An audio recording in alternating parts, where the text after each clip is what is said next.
I never could have imagined that the woman I swore to love for a lifetime, the one I envisioned growing old with, would unravel my world so thoroughly. For 6 years, we built a life together, 3 of those as husband and wife in the eyes of everyone around us. To the outside world, our existence appeared perfect. Cozy dinners with dear friends, colorful photos from far-flung travels, and spirited nights of board games with other couples. Yet beneath this glossy facade, something had shifted. She became withdrawn, her gaze fixed on her phone, her answers short and vague. When I posed even the most innocent questions, her responses carried a sharp edge of defensiveness. The truth hit me like a sudden storm, not through suspicion but by pure accident. One evening, with my phone dead, I borrowed hers to call my mother. Before I could make the call, a message popped up on the screen. "Can't wait for tonight. Still in the dark?" My stomach twisted, my hands shook. That night, a crushing wave of dread overwhelmed me. I confronted her. She initially dismissed my concerns, denying everything. But when the evidence was undeniable, she showed no regret, only a casual, "It just happened." The pain deepened a week later when the man she was entangled with, let's call him Greg, showed up at my door, tall and oozing arrogance. He carried himself with a smug air, looking at me as if I were beneath him. With a smirk he said, "Get real, buddy, you're out of the game.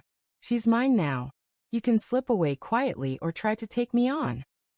I stood rooted to the spot, uncertain if he was goading me into a physical clash or challenging me to bear the humiliation. His words pierced me like a blade. I closed the door on him, refusing to stoop to his level. But something ignited inside me. I wasn't going to fade away without a fight, not with violence, but with determination. The next day, I reached out to a lawyer and began the process of untangling our shared life. Divorce proceedings, asset division. Everything was handled with precision and adherence to the law. I didn't seek revenge. I wanted to restore my self-worth. What they didn't expect was my thoroughness. She had been using my credit card to pay for their hotel rendezvous, unaware that I had been quietly collecting evidence, receipts, text exchanges, location data. Every detail was meticulously cataloged and included in my divorce filing.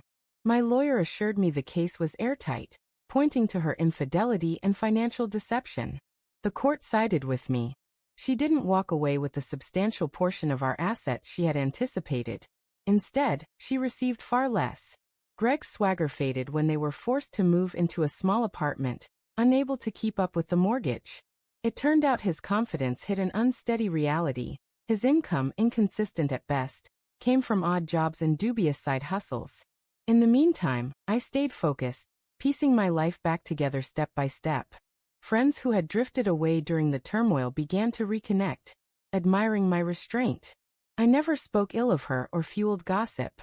Instead, I channeled my energy into recovery, working out at the gym, picking up new hobbies, traveling alone, and rediscovering the pleasure of my own company. Slowly, the anguish gave way to a quiet strength. Months later, she sent me a message. "I miss what we had. I made a mistake." I left it unanswered. There was nothing more to say. Her betrayal showed me that loyalty cannot be forced or begged for, it must be mutual. I had given her my all, and she threw it away for a fleeting thrill. As for Greg, he reached out once, claiming he wanted to set things straight. I ignored him. He made his choice just as she did. I refused to give them the dramatic showdown they seemed to want. They craved a spectacle to feed their egos. I withheld that gratification. A year later, I hardly recognized the person I used to be. I had been too trusting, perhaps naive, maybe even deliberately blind. But now I'm stronger, sharper, and more determined. I've learned to recognize warning signs and to prioritize my own worth. The true triumph wasn't in yelling, fighting, or proving myself to Greg. It was in my composure, my strategy, and my steadfast resolve. In the end, I walked away with my dignity unbroken,